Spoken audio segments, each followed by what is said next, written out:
Hi everyone, these aren't your typical places of art and history. They dive deep into niche collections and bizarre subjects that will captivate in the most unexpected ways. Join me, I'm counting down the top 15 strangest museums in the world. Let's start with number 15, Vent Haven Museum. The Vent Haven Museum, located in Fort Mitchell, Kentucky, opened its doors to the public in 1973.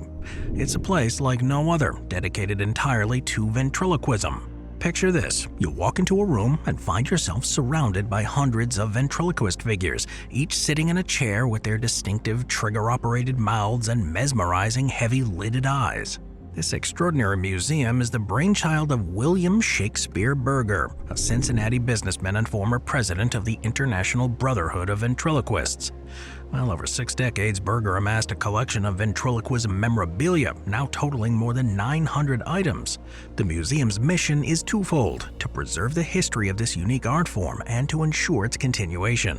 Now, what sets it apart is not just its huge collection, but its lively atmosphere. Every year, the museum hosts a convention, drawing over 600 ventriloquists from around the globe. Here they gather to sharpen their skills, enjoy live performances, and undoubtedly share plenty of laughs. One standout exhibit is the replica of Charlie McCarthy, Edgar Bergen's famous dummy, clad in a top hat, tuxedo, and a monocle. This particular figure holds a bit of a scandalous history. Mae West once quipped about getting splinters from Charlie McCarthy on live radio, resulting in her ban from NBC for over a decade. Number 14, the China Watermelon Museum. This museum is situated in the countryside just south of Beijing City proper. It's unique and quirky. It's a tribute to the beloved Citrullus lanatus, the watermelon. Opened in 2002, this museum spans over 4,000 square meters and is a fascinating exploration of everything watermelon. Now, what makes this museum so wild is its eclectic mix of exhibits, tracing watermelon's origins from southern Africa to its unexpected ascent into outer space. Inside the museum's futuristic and neon-lit halls, you'll encounter a plethora of wax watermelon showcasing various global varieties, from historical insights to cultivation techniques and China's unique watermelon culture. The museum covers every facet of this refreshing fruit. For those seeking a more authentic experience, an outdoor exhibition area showcases real watermelon varieties growing in the museum's vicinity.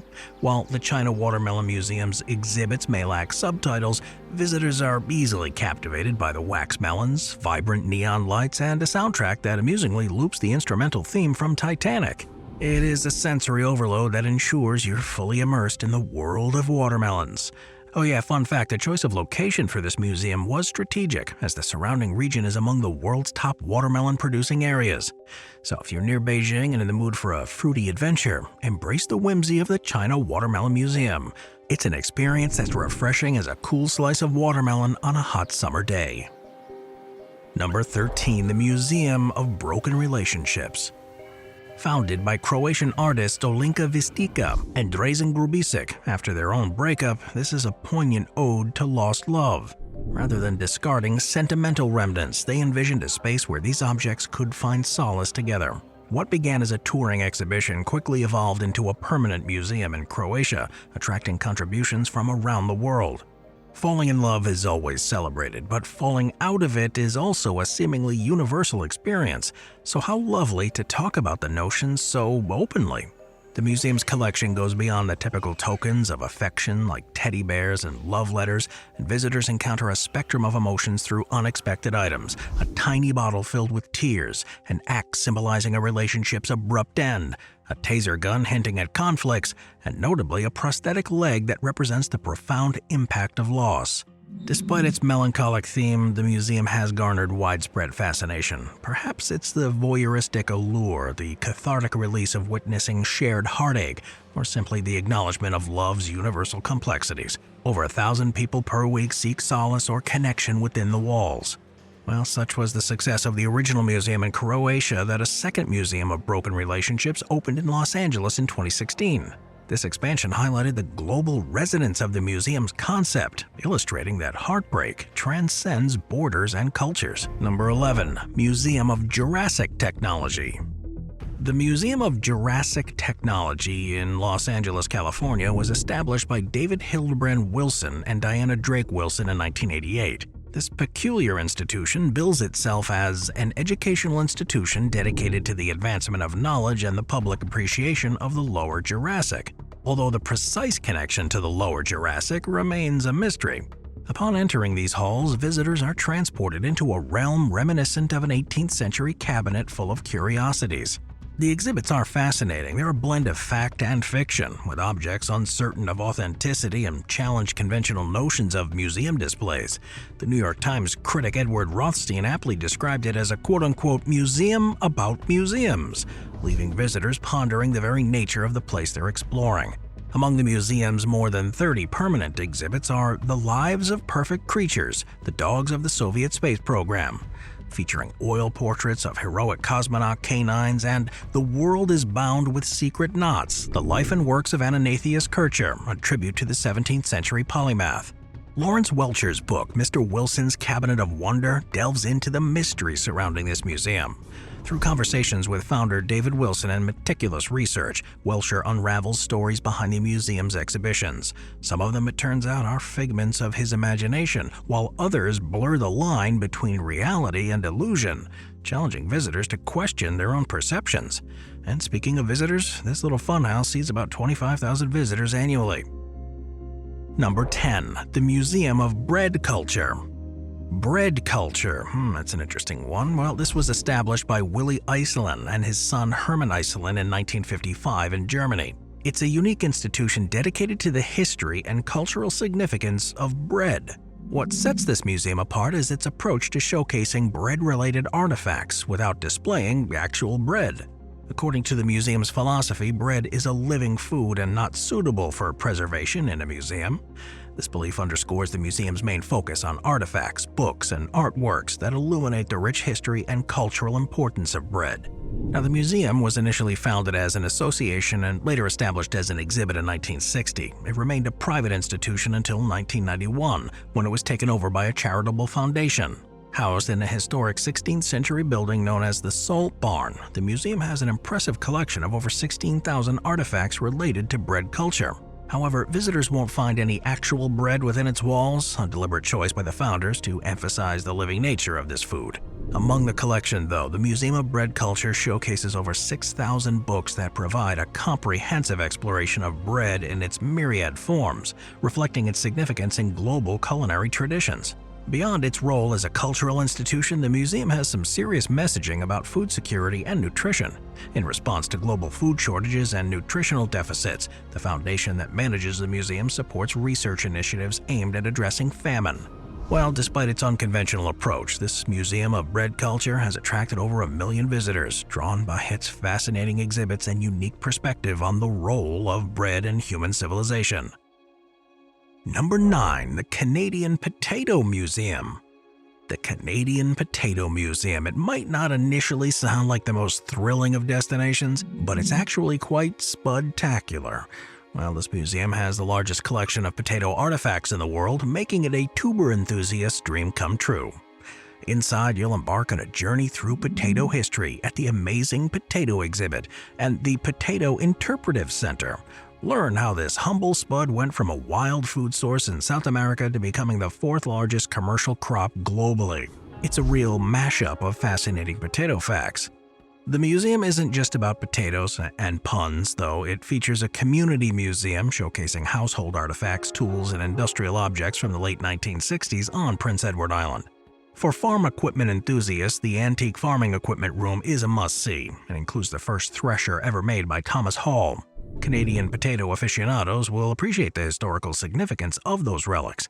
And as you stroll around inside, you'll encounter heritage buildings like the chapel from 1880, a log cabin housing antique farming tools, and the quaint little red schoolhouse from 1900. There's a telephone office that operated until 1968, giving visitors a glimpse into local communication history. And let's not forget the giant potato sculpture greeting visitors at the entrance, a popular photo spot for spud-loving tourists. The fiberglass model stands 14 feet tall and 7 feet in diameter. It's a whimsical nod to the museum's unique theme. For a truly festive potato experience, though, don't miss the annual Potato Blossom Festival held the last week of July. It's a celebration of all things potato, featuring events, entertainment, and of course, plenty of spud-themed fun. Number 8. The International Cryptozoology Museum. Lauren Coleman's International Cryptozoology Museum might sound like an adventure straight out of science fiction, but it is a real-life celebration of mysterious creatures and unexplored frontiers. Since 1960, Coleman has been on a quest to uncover hidden and unknown animals, making him a leading figure in the world of cryptozoology. That's the study of elusive creatures that defy scientific verification. The museum has an unparalleled collection of artifacts related to famous and lesser-known cryptids, including the towering Crookston Bigfoot, a life-size coelacanth replica, and even a reproduction of P.T. Barnum's Fiji mermaid. Visitors can explore hair samples, footprint casts, and photographs that hint at the existence of these beings. The museum's main rooms are packed with over 10,000 captivating items displayed in cases that invite visitors to delve into the mysteries of these legendary creatures. Many artifacts were personally collected by Coleman during his expeditions, while others were generously donated by fellow cryptozoologists from around the world. One of the museum's highlights is a collection of Bigfoot prints, each cast from molds discovered in the wild. These prints vary in size and shape, offering a tangible glimpse into the elusive world of Sasquatch. Notably, a cast of an injured Bigfoot footprint was meticulously analyzed by the late Grover Krantz, a renowned physical anthropologist and Bigfoot investigator. Krantz's insights into the foot's anatomy revealed clues about the potential existence of a 10-foot-tall creature, a tantalizing piece of evidence in the ongoing quest to unravel cryptozoological mysteries. Well, by fostering a sense of wonder, the International Cryptozoology Museum invites visitors to venture into the realm of the unknown, one cryptid at a time. Moving on to number 7, the Stibbert Museum. Frederick Stibbert's passion for collecting turned the Stibbert Museum into a dazzling showcase of global treasures, housed in his family's villa in Florence, Italy. Inheriting a substantial fortune at just the age of 21, Stibbert devoted himself to amassing an extraordinary array of ancient weaponry, armor, costumes, and furniture from around the world. Visitors here are greeted by an amazing display that's a feast for the eyes, especially those that are enamored with medieval warfare. The museum has dozens of impeccably preserved sets of plate armor, complemented by masterpieces from renowned artists like Botticelli and Peter Bruegel, chosen not for their subjects but for their clothing depicted. Every chamber of the house unfolds a diverse tapestry of European, Moorish, and samurai weaponry and armor, culminating in the striking Cavalcade Room, where armored knights and steeds parade in all their grandeur. Beyond the armory, the villa overflows with tapestries, opulent furniture, French and Turkish carpets, Murano glass artifacts, and an assortment of costumes that fill every nook and cranny. The museum has over 36,000 artifacts, an example of his insatiable passion for collecting. From the towering knights of the Cavalcade Room to the intimate details of tapestries and artifacts, this museum invites visitors to embark on a captivating journey through history and culture.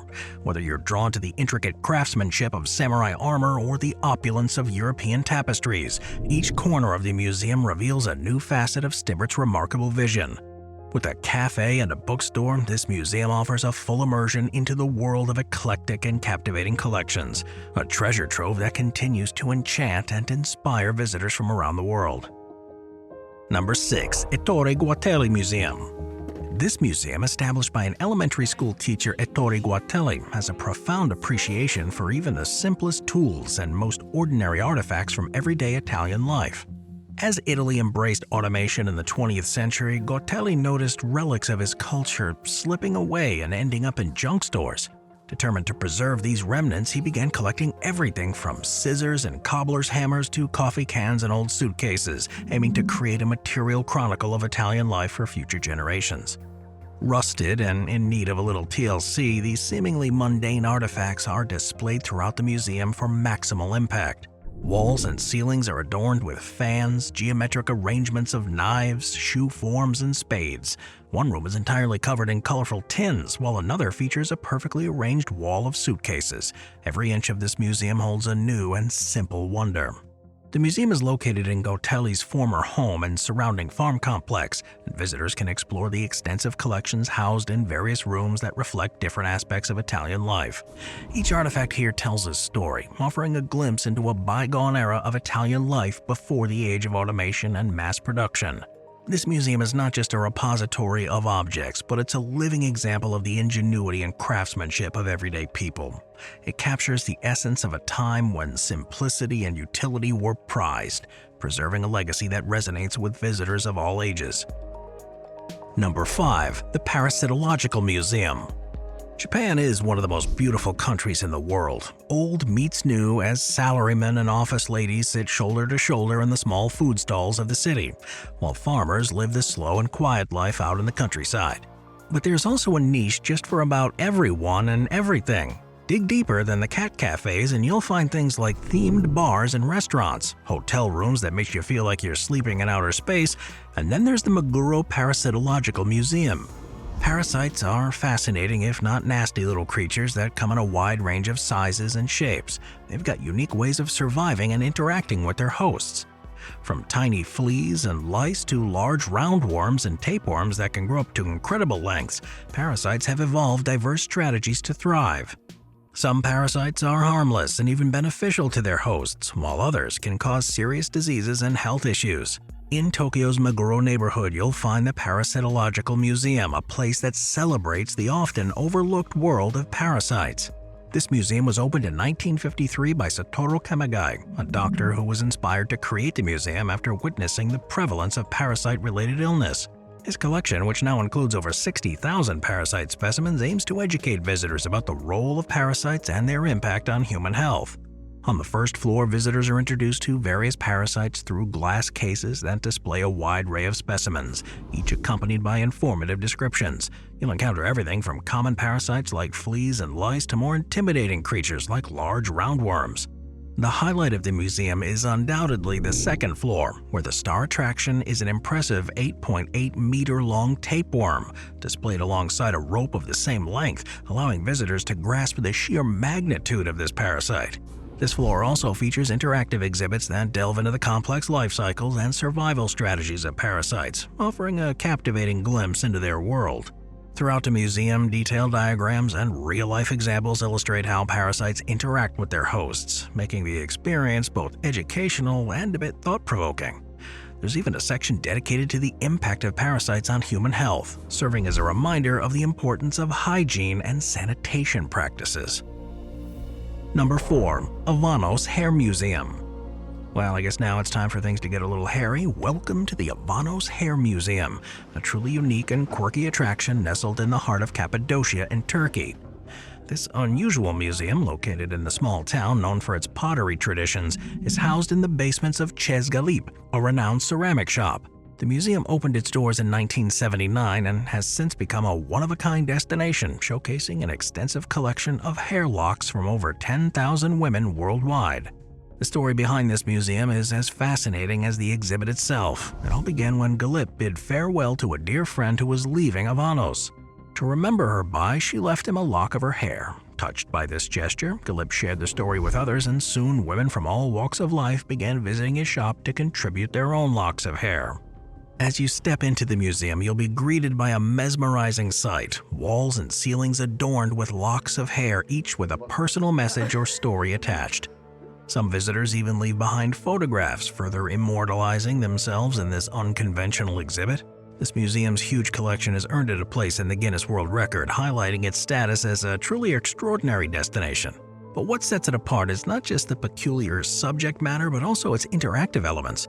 Twice a year, lucky visitors have the chance to win an all-expenses-paid vacation to Cappadocia by participating in a unique draw. Winners not only enjoy the beauty of the region, but also have the opportunity to partake in a pottery workshop with Gelli himself, adding a special touch to their experience. While not every visitor is expected to contribute a lock of hair, the museum encourages participation by providing scissors, paper, pens, and tape for those who wish to leave a donation. Visitors can browse through a huge collection of handmade pottery featuring historical, contemporary, floral, and geometric designs. It's an example of Gelli's dedication to preserving Turkey's rich artistic heritage. Number 3. The Sewage Science Museum. Welcome to the Sewage Science Museum in Osaka, a fascinating institution dedicated to shedding light on the hidden world of wastewater management and its vital role in modern urban life. Nestled on the site of the Abe sewage treatment plant, this museum opened its doors in 1995 to commemorate Osaka's century-long journey in sewage works, and has since become a popular destination, welcoming over 100,000 people annually, all free of charge. As you step into the museum, you'll find yourself faced with a range of engaging exhibits and activities spread across multiple floors. Upon entering, visitors are greeted by a petting aquarium near the entrance, a delightful introduction before embarking on a unique educational journey. Explore ancient sewers from around the world, engage in a head-to-head video game rally through Osaka's own underground river, or navigate the labyrinth of sewer pipes, an exciting experience for all ages. And don't miss the Underground Explorer, a 3D audio-visual capsule that takes you on an immersive adventure through subterranean sites across the globe. Venture upwards into the upper floors to delve deeper into the science and importance of wastewater management. The third floor showcases advanced wastewater treatment tech with a special focus on the Mashima Sludge Center, an eye-opening display of innovative sewage treatment methods. On the fourth floor, discover mechanics of water removal through hands-on simulations of rain intensities, engage in storm drain maintenance through an interactive video game, and even take on the role of sewage in an immersive exhibit exploring Osaka's sewer system. Yes, that means you can enter a giant toilet seat and learn about the marvels of wastewater management simultaneously. Ascend to the fifth floor, the museum's Water Wonderland, where you'll learn about water's unique properties and its global impact. Immerse yourself in a 12-minute 3D movie at the Theater of Water for an immersive experience. Cap off your visit on the sixth floor, where a thermostatic botanical garden showcases hydroponic cultivation of bananas, tomatoes, pineapples, cucumbers, and more using processed water and heat from the treatment process. A nasty little homage to sustainable practices and the circular economy that exists beneath our bathrooms. Number 2. H.R. Gyer Museum. Hans Rudi Geiger, known as H.R. Geiger, was a Swiss artist and designer born in 1940. The name should run shivers down the spine of people in the know. He gained international fame for his unique and often unsettling biomechanical style, which blends organic elements with machinery and futuristic themes.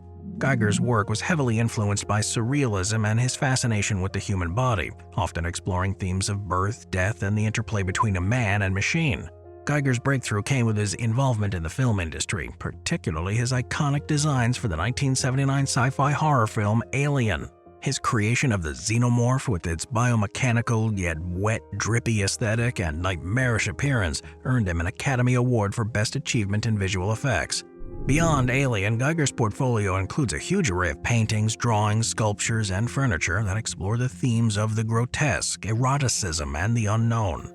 All of this brings us to the quaint medieval town of Gruyere in Switzerland, home of the H.R. Geiger Museum, which stands as a stark contrast to the gorgeous surroundings. I guess he wouldn't have it any other way. Geiger's connection to the Gruyere began in an exhibition in 1990, where he fell in love with the village and eventually decided to make it his permanent home.